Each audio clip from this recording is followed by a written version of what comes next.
The detention of activist Sonam Wangchuk under the National Security Act is illegal and without merit.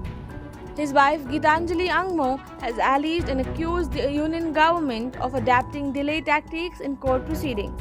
Speaking to news agency PTI, Gitanjali said the center has repeatedly sought adjournments in the appeal challenging Wangchuk's detention, claiming that the government has realized the case cannot stand legal scrutiny. Gitanjali asserted that Wangchuk should have already been out of jail due to what she describes as serious procedural lapse by the authorities.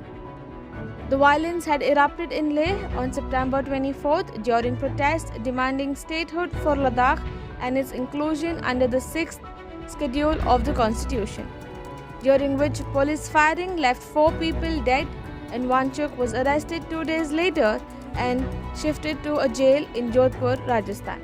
The union government has claimed that Wangchuk's provocative statements have incited violence.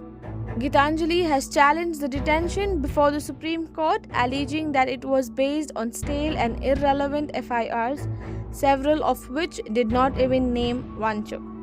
She also alleged violations of Section 8 of the NSA, stating that key video evidence was supplied weeks beyond the mandated timeline, denying him the chance to make an effective legal representation. Calling the case an open and shut matter, Gitanjali said the detention reflected the state of democracy in the country and warned that what happened to Wangchuk could happen to anyone.